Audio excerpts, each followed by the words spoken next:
first, look at questions 1 to 4.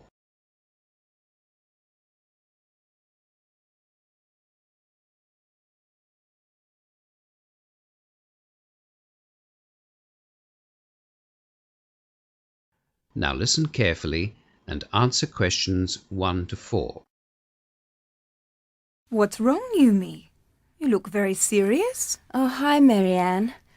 I've just been given the assessment guide for law, my major, and there are lots of assignments. You'll be spending a lot of time in the library then. That's my problem. I don't know anything about libraries in Australia. Well, don't worry about that, Yumi. Librarians here are really friendly, and most of them are extremely helpful. That's good to hear. My flatmate said I should join the local library. Do you think that I need to? Well, I think it'd be a good idea. They probably won't have many law books in the library, but you'll be surprised at what they do have. Australian libraries are generally very well resourced. And hey, if nothing else, you can get free internet access. Is it easy for international students to join? Yes, Lee Yun has just joined. All you need is your student card or some other ID and an account or bill that has your Australian address on it. Like a phone bill or an electricity bill? Would that be okay? Yeah, that's all. It's very easy. They encourage people to join the library. And you can borrow lots of books as well as video and audio tapes or CDs. The newspaper is available too if you've got time to stay at the library and read it. Will it cost much to join the library? Joining libraries here doesn't cost anything, but you'll have to pay a fine if you return your books after the due date. It's about 10 cents per book per day. How long can I borrow books for? The loan period for books is about a month, but you can easily extend the time for another month if you want to. You can even do it over the phone, but it has to be arranged before the due date. What about the university library? Haven't you been there yet? No, not yet. I was sick for the orientation week and I missed out on the campus tour. Well, Yumi, I've got an hour before my next lecture. Why don't we walk up together and have a look around? Oh, that'd be great, Marianne. I'd really appreciate it. Yumi and Mary Ann arrive at the main entrance to the university library. As you listen to the rest of the conversation, answer questions 5 to 10. Before the conversation continues, read questions 5 to 10.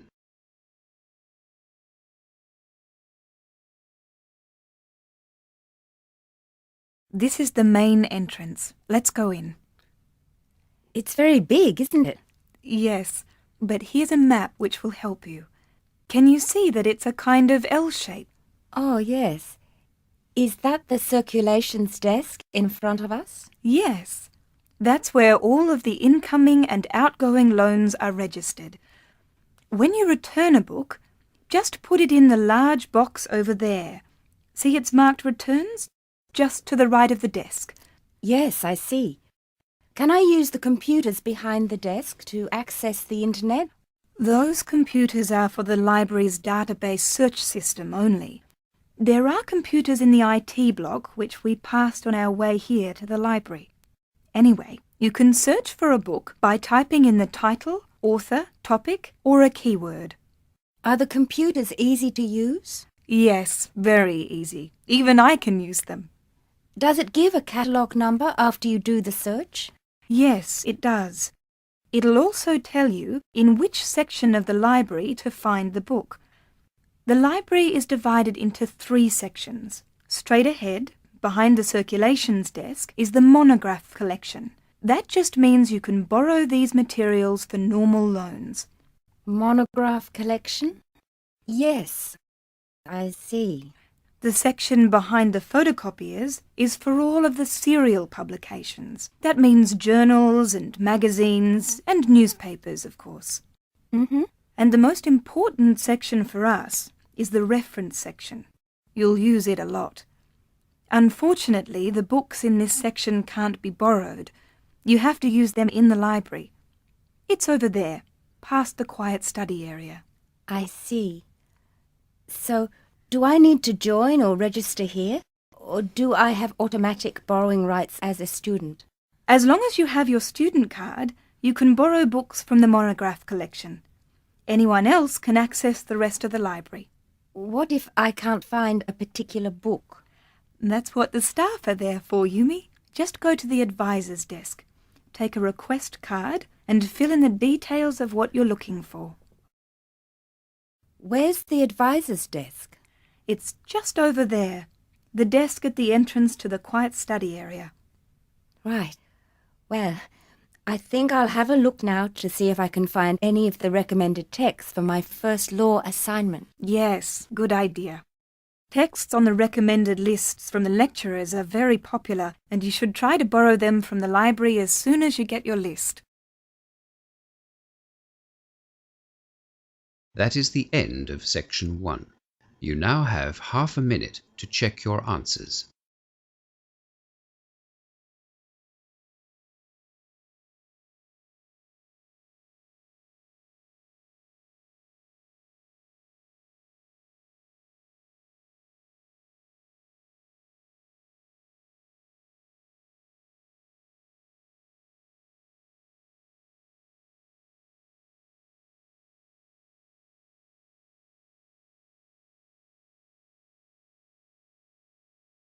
Now turn to section 2 of your listening question booklet.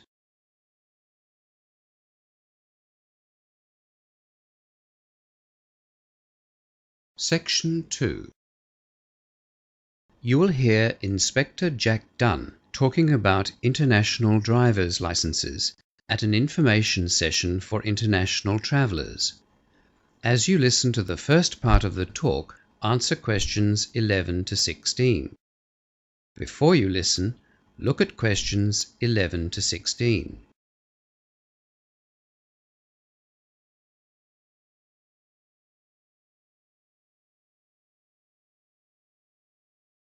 I'm sure that you have all heard about international driving licenses. They have been around since 1949, when the United Nations gave approval for their use. This meant that travellers could drive freely in the 186 countries that recognise the international driving licence system, regardless of the language that the drivers spoke. The only conditions were that the driver had to already hold a driving licence in their home country, and they had to be at least 18 years of age. International driver's licenses are well recognised. After all, they've been in use for over 50 years. To break the language barrier, the licence is printed in 11 different languages, but the last page of the booklet is always in French. As I said, it is a booklet, about the size of a passport, 10.8 by 15.25 centimetres to be exact. So it is easy to carry with your travel documents. It's not too thick or heavy either, only 17 pages. All of the pages are coloured white, but the cover of the licence is grey. It is a useful form of identification when you travel because it includes a passport-sized photograph and the driver's signature. The International Driver's Licence can only be purchased from authorised travel associations in different countries, but it can also be ordered on the internet. The cost, of course, varies from country to country, and for the term or the duration of the licence. For example, a 1-year licence might cost approximately $40, whereas a 3-year licence costs double that. A 5-year licence will set you back about $100. Before the final part of the talk, look at questions 17 to 20.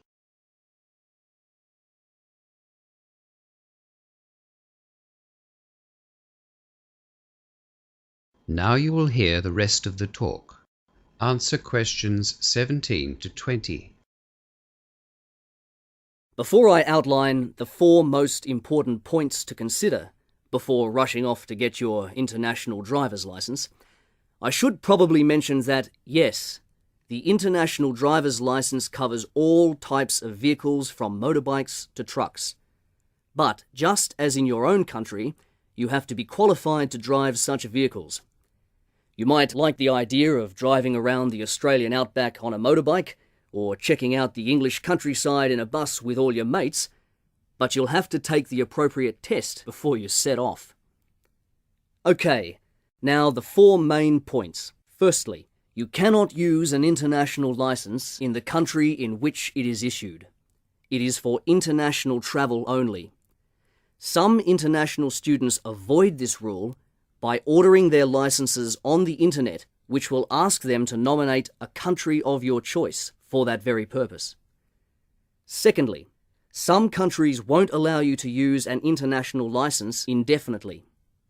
In Australia, for example, you can only use the international license for a year.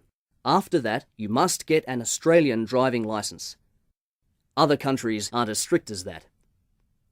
Thirdly, drivers on international licenses must abide by the road rules in the country that they are visiting. If you are caught breaking those road rules, you will have to pay the penalty, usually a fine. And if you are the cause of an accident, expect to pay for any damages that you are responsible for. Holding an international driver's license does not give you the right to be reckless. And yes, if you have been suspended or banned from driving in your own country, the same rules apply with an international driver's license. You must have an existing driver's license to apply for an international driver's license. Some police will, in fact, want to see both your international license and your own driver's license, so carry both licenses with you to save wasting valuable time. Finally, you don't have to take another driving test to get an international driver's license. Your own driver's license is proof that you know how to drive. However, it is your responsibility to learn the road rules of the country that you are visiting and to understand what the different road signs mean. Police are not always understanding to foreign drivers. If you break road rules either deliberately or out of ignorance, expect to pay the price. Police are ultimately the same everywhere. That is the end of section 2. You now have half a minute to check your answers.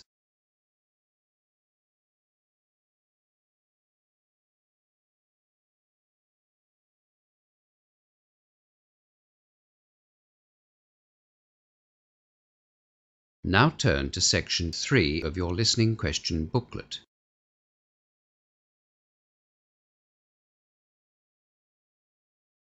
Section 3. In this section, you will hear 2 students discussing the idea of joining a learning circle. First, look at questions 21 to 30.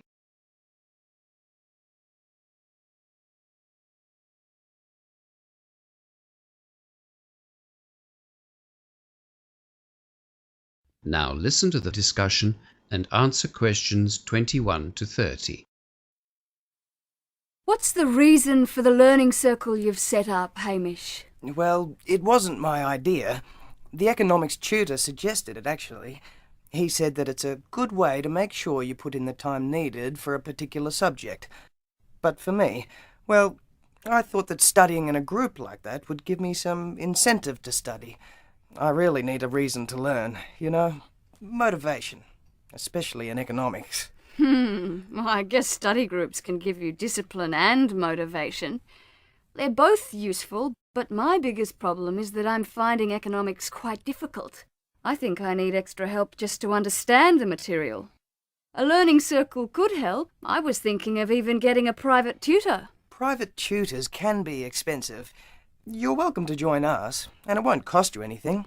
Every week, we're going to begin the session with problems and questions from material that we've been given in the lecture. We want the learning circle to be practical and worthwhile, so that we all help each other to do well. Do you think the others in the group would mind if I joined as well? Of course not. There are only 5 of us, and you know us all. Well, I've been researching some past exam papers, so I'd be happy to contribute those to the circle if I join. One of the others suggested doing that too. He thought that we should try and identify any trends or common questions that were included in the past papers. And that way we could prepare a little better for the final exam.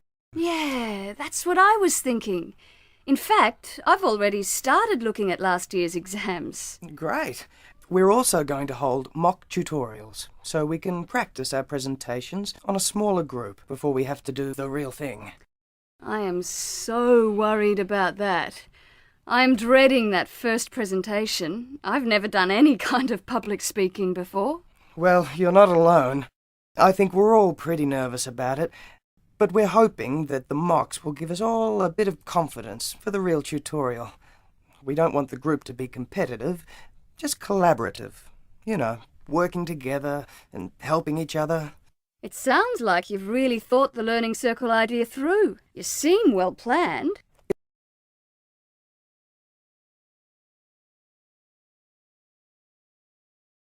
It's just that when we all met last week to discuss the idea, we all had a list of objectives.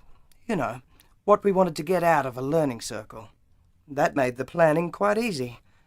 Look, why don't you come next week to our first circle and you can see if it's what you're looking for. If not, well, you won't have lost anything and you can always organise a tutor for yourself afterwards. Yeah, I think I will. When and where are you going to meet? Our inaugural meeting of the circle is on Thursday evening from 6 to 8 in Ryan Hall. Okay, I'll be there. We plan to talk about any material that we've had trouble with from the lecture first, and then we thought we'd talk about our individual learning styles. Even though we all know each other as friends, we thought that because it'll be our first time together as a study group, it might be useful. I'm not exactly sure what my learning style is. Give it some thought during the week and try to notice how you study. Some people summarise everything or rewrite lecture notes every week. Others like to highlight the important points or group similar bits of information together. People like me, well, I have to read material at least 3 times before I can really comprehend it. Really? I'm a writer, I guess. I have to write everything down or I forget it straight away. I use the computer a lot. See? You do know how you learn. You just had to think about it. I'll bring the exam papers and the research that I've started. We probably won't have time to look through them at our first meeting. I'll bring them anyway, just in case. I think this learning circle idea is going to be a great success. That is the end of section 3. You now have half a minute to check your answers.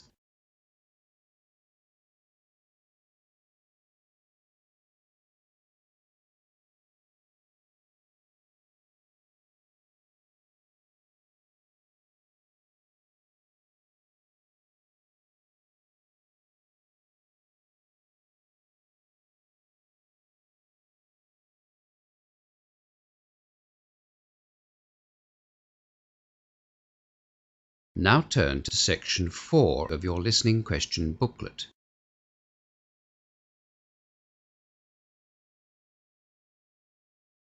Section 4.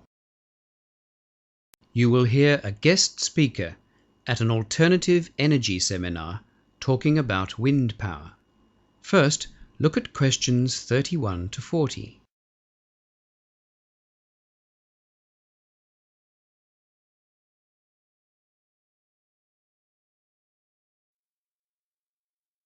Now listen to the talk and answer questions 31 to 40. Good morning. Thank you for giving me the opportunity to speak at this year's Alternative Energy Seminar. Right. Well, I know that the next speaker, John Dunkett, is going to talk about the mechanics of generating power using wind as an alternative source of energy, so I won't be using any technical terms, and I won't be going into the technology of how wind generators actually work. I'll be concentrating on sharing my own experiences with you. For those of you who don't know, I live on a very windy farm some 3,000 kilometres from the nearest city. That means we're not connected to the State Electricity Commission's grid, and we have to produce our own electricity. When I first bought the farm in 1975, we got our electricity supply exclusively from diesel and petrol generators. The problems with this were twofold. A lot of fuel was wasted because the generators usually didn't run to their full capacity. And more importantly to my wife, the generators were extremely noisy, especially at night. After we'd been on the farm for about 6 months, I heard about what they called a hybrid system. This meant that we could keep the diesel generator, but we also got a generator that was powered by wind. Because our place is so consistently windy, especially in summer, our hybrid system worked very well. In fact, we couldn't believe how well it worked. We also had friends closer to the city who bought this hybrid system at the same time, and they were very pleased with the efficiency of it as well. Their farm is considerably less windy than ours, so even in moderately windy sites, the hybrid system appeared to work well. Both of us agreed that we made substantial savings in fuel at the end of the first year, and of course, our wives were happier, because it wasn't as noisy as often. In 1984, we found that we were rarely using our diesel generator and decided to try our hand at becoming self-sufficient in wind-generated power. We were sure that we'd survive without the backup of the diesel generator, so we imported 4 wind generators from Denmark. America and Australia were dabbling in the technology, but we were too far behind the Europeans. The benefits of wind generators were much more obvious to the Danes, and now, as a result, they supply about 50% of wind turbines around the world. Anyway, the Danish wind generators had a rated power output of 55 kilowatts per generator. They made quite an impact on our landscape, and even though we could sometimes hear the mechanical noise from the generator itself, they were very quiet. The rotor diameters were about 20 meters. We felt proud that we were only using energy from clear, moving air to generate our electricity. No diesel or petrol or fuel smells either. We knew that our resource was renewable. We are, after all, not going to run out of wind, especially at our place.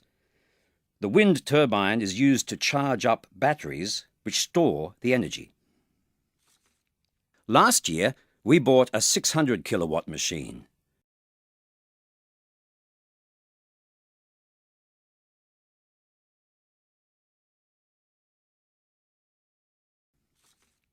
Last year, we bought a 600 kilowatt machine. It is about 46 meters high with a rotor diameter of 43.5 meters. We found that the cost of the turbine was recovered within about 8 months. It should produce over 1 million kilowatt hours per year for us. It does look a bit strange against our flat terrain, but we love it. Best of all, my wife says she can't even hear the windmill, as she calls it, from our house at night. Frankly, I think her hearing just isn't what it used to be, but I must agree that it is very quiet. Additionally, we expect it to last for about 20 years with regular 6-monthly maintenance. Our farm is isolated, and yet you'd be amazed by the number of visitors we have each year to inspect our wind turbines and the effectiveness of the wind generators. Actually, we often joke that when we stop making money from the farm, we'll charge tourists to come and visit our very own wind farm. There is also the possibility of selling the electricity that we generate back to the Electricity Commission, but I think that is all in the future. We've had a lot of people ask us why we chose wind power generated energy rather than solar energy, but as soon as they visit our windy farm, they know why. Even if our farm were not as windy as it is, we'd make that choice again. From all accounts, it is the least expensive form of renewable energy technology that we have. It can be used in a variety of applications, from isolated farms such as ours to supplying small sailboats without power. Now, I'll hand you over to John Dunkert from the Danish company that sold us our original 4 wind turbines, and he'll explain how this remarkable technology has developed over the last 20 or 30 years.